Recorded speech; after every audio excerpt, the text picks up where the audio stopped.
often taught that success follows a straight line. कड़ी मेहनत, निरंतर प्रयास और हार मत मानना.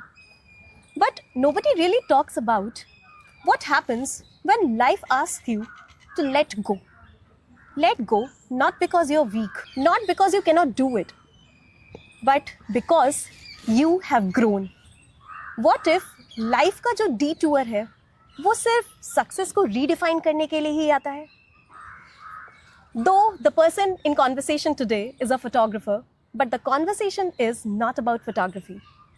It is about courage, identity, and redefining what success truly means. Hello everyone, I am Shubhangi, your Rethinker Catalyst, and today I am here at Sundar Nursery, joined by Utkarsh Sinha. He is a photographer, an author, and a cultural researcher, and also the founder of Bharat Art Conclave, India's first culture plus art think tank. आइए उत्कर्ष जी से बात करते हैं. Welcome उत्कर्ष. हाय. सो उत्कर्ष, सबसे पहले we would like to know about your inner journey. Utkarsh spent about nearly 6 years preparing for civil services. Yeah. Something that our society deeply glorifies. Yeah, right. So Utkarsh, what made you choose to walk away? Actually, failure after failure था. तो and with the journey of photography, I started preparing, like giving some of my images for photography exhibitions and contests. तो उसमें मुझे मतलब थोड़ा awards वगैरह मिलने लगे, लाइक Recognition मिलने लगा आपको. या That's and that time I realized कि मतलब I can do something in this.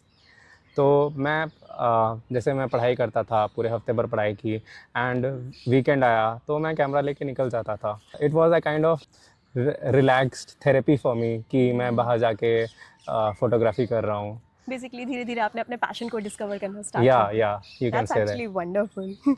So, Utkarsh, at what moment did you realize that UPSC को छोड़ना was actually a redirection, कि आप अपने पैशन को फॉलो कर रहे हैं और आप उसमें कहीं सक्सेस भी पा सकते हैं? बिल्कुल, लाइक अंदर से आवाज़ आती थी कि मतलब आपका जो पैशन होता है ना, उसके लिए आप मतलब एक्साइटेड रहते हो. लाइक पूरे दिन भर, रात में भी आपको वो काम मिल जाए तो आप एक्साइटेड रहोगे. तो यूपीएससी ऑब्वियसली मतलब मैं करना चाहता था, बट जो मैंने पैशन अपना फोटोग्राफी के साथ देखा या आर्ट्स के साथ देखा, वो मुझे यूपीएससी में फील नहीं हुआ. When you're not excited about it, it's not the right path. There's a saying on this. Yeah. It's actually very nice. उत्कर्ष, आप एक फोटोग्राफर हैं. We would like to know India through your lens. जैसे आपका जो captured work है, अभी तक वो डॉक्यूमेंट करता है हमारे कल्चर को एंड आर्किटेक्चर्स को, पीपल को, जो कि रोज़मर्रा की ज़िंदगी में ना बहुत हम ओवरलुक कर देते हैं इन चीज़ों को.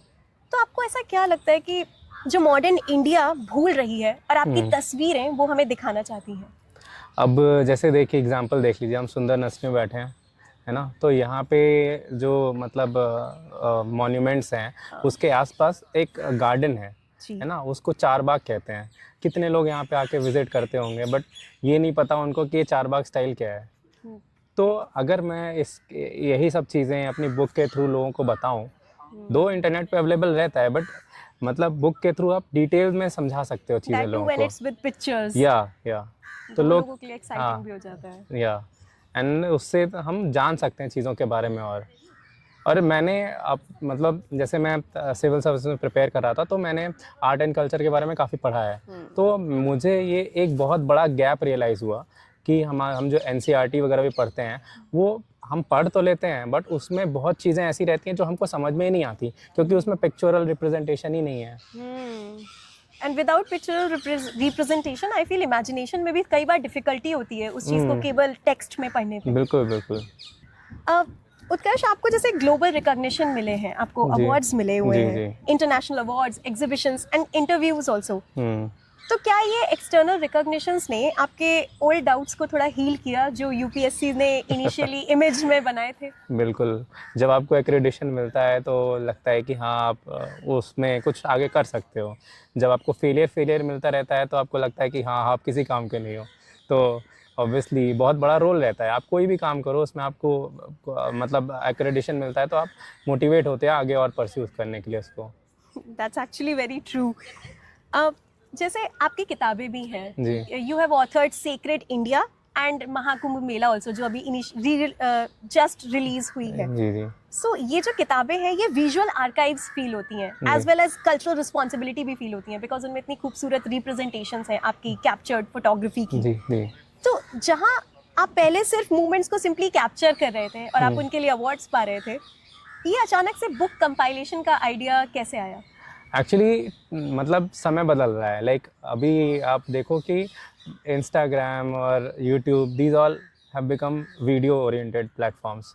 तो मेरा क्या था कि I wanted to tell people through images कि ये एक्चुअली हैं क्या। मतलब जैसे हम मैंने सेक्रेड इंडिया में जैसे हमारे क्लासिकल डांसेस होते हैं तो कथकली हो गया, उसमें अलग अलग पोजेज होते हैं, मुद्राएं होती हैं, फेस पे अलग अलग पेंट होता है। तो मैंने अपने विजुअल रिप्रेजेंटेशन से ये दिखाया है कि अब जैसे कथकली में रेड कलर है, येलो कलर है, तो रेड कलर का क्या सिग्निफिकेंस है, येलो कलर का क्या सिग्निफिकेंस है ना। हाथ ऐसे है तो उसका ये एक मुद्रा है तो इसका क्या मतलब होता है। तो ये सब मैंने सेक्रेड इंडिया के थ्रू दिखाया है। इसीलिए ये कंपाइलेशन का आइडिया आपके माइंड में आया हाँ, कि आप हाँ। लोगों तक उन्हें पहुंचा सके। हाँ, प्लस जैसे मैंने अब नेशनल आर्काइव्स ऑफ इंडिया में है मेरी बुक, प्रधानमंत्री संग्रहालय में है मेरी बुक, दैट्स वंडरफुल। जी Indian Council of Historical Research में है। तो अब ये जो बुक्स हैं ये अब हमारे जो स्कॉलर्स वगैरह हैं उनके लिए अवेलेबल है कि वहाँ पे वो जाके ये सब चीज़ें देख सकते हैं। That's actually amazing. After all हम इंडिया के कल्चरल रिप्रेजेंटेशन की बात कर रहे हैं तो जाहिर सी बात है कि नेशनल आर्काइव्स में होनी भी चाहिए। बहुत ही जी। बढ़िया बात बताई आपने। अच्छा उत्कर्ष, मेरा सवाल आपसे कि आप भारत आर्ट कॉन्क्लेव के फाउंडर हैं, जी तो ये जो भारत आर्ट कॉन्क्लेव का आइडिया है ये आपके माइंड में आया कैसे? तो मैं एक्चुअली जब मैं फ़ोटोग्राफ़ी करता था तो फ़ोटोग्राफ़ी एज अ रिप्रेजेंटेशन मैं सोचता था कैसे लोगों को दिखाऊं। तो डिजिटल प्लेटफॉर्म भी है बट उसके साथ मैंने सोचा कि एग्जीबिशंस करते हैं। अब इंडिया में बहुत अच्छी अच्छी गैलरीज हैं, जैसे जहांगीर आर्ट गैलरी है, ललिता एकेडमी है।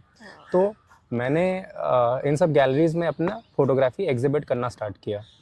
तो अभी क्या है कि इंडिया में मुझे बहुत बड़ा गैप दिखता है कि आर्टिस्ट तो हैं बट उनको पता नहीं है कि अपना आर्ट वर्क कैसे दिखाना है, शोकेस कैसे करना है। Very true.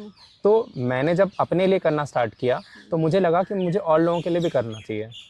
तो मैंने ग्रुप शोज़ ऑर्गेनाइज करने स्टार्ट किए। अच्छा, दैट्स वंडरफुल। तो यहाँ से मेरे दिमाग में थॉट आया कि why not create something big from this. Platform बना दिया आपने। हाँ, एक प्लेटफॉर्म बना दिया। फिर आप जब कोई चीज़ करते हो ना तो आपके दिमाग में अलग अलग आइडियाज़ आने लगते हैं। अब जैसे मेरे दिमाग में आया कि एक प्लेटफॉर्म बनाया जाए, फिर अब उसमें और क्या क्या हम इनकलकेट कर सकते हैं। जैसे कि हम एक क्या कहते हैं कल्चरल थिंक टैंक बना सकते हैं। इंडिया में आर्ट कल्चरल थिंक टैंक नहीं है कोई कि हम मतलब आर्टिस्ट को बुला के उनकी आर्ट को बता रहे हैं, उनके बारे में डिस्कशंस कर रहे हैं मिनिस्ट्रियल लेवल तक या नेशनल इंटरनेशनल लेवल तक। तो वो भी एक बहुत बड़ा गैप है जो मैं अपना भारत आर्ट कॉन्क्लेव के थ्रू फिल करना चाहता हूँ। सो बेसिकली आपने एक बाकी आर्टिस्ट को साथ लाने के लिए एक प्लेटफॉर्म और प्रोवाइड कर दिया। बिल्कुल बिल्कुल। That's actually a wonderful initiative. और भारत आर्ट कॉन्क्लेव में पब्लिकेशंस भी हैं, जैसे यहाँ मैंने बताया आपको कि जैसे जैसे सेक्रेड इंडिया हो गया, महाकुंभ हो गया, वैसे हम और भी निकालेंगे इस तरह से पब्लिकेशन जो पिक्चोरल रिप्रेजेंटेशन करके हम बताएं। और उसकी फर्स्ट मैगज़ीन भी आने वाली है अभी फेब में। तो उसमें जैसे हमारे क्लासिकल डांसेस हैं वो बेसिकली उसको हमारे 8 क्लासिकल डांसेस होते हैं वो उस पूरी उस पर डेडिकेटेड रहेगी। That's actually amazing. I feel culture is our social responsibility and उत्कर्ष आप उसी चीज़ को अच्छे से हमें रिप्रेजेंट करने की कोशिश कर रहे हैं। That's जी। wonderful. आपके अकॉर्डिंग आर्ट और क्रिएटिविटी क्या है? जैसे आप फोटोग्राफी करते हैं, आप मूवमेंट्स कैप्चर करते हैं, आप इमेजेस कैप्चर जो कर रहे हैं, so what exactly is art and creativity according to you? Art हर आदमी के पर्सपेक्टिव से अलग है। मतलब आर्टिस्ट की अभी ये टेबल ही है ना, तो इस टेबल को देखने का नज़रिया हर किसी का अलग हो सकता है। कोई इस तरह से देखेगा, कोई इस तरह से देखेगा, कोई इस तरह से देखेगा।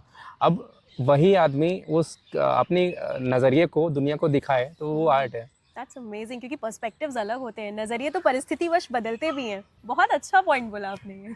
तो वही जैसे विजुअल आर्ट्स होते हैं तो आर्टिस्ट अपने हिसाब से पेंटिंग्स बनाते हैं, फिर उसको बताते हैं कि हम उसमें क्या बता रहे हैं। ओके, सो आर्ट बेसिकली आपके लिए अपने एक्सप्रेशन का जरिया है। बिल्कुल बिल्कुल, हर किसी के लिए एक एक्सप्रेशन का जरिया है आर्ट।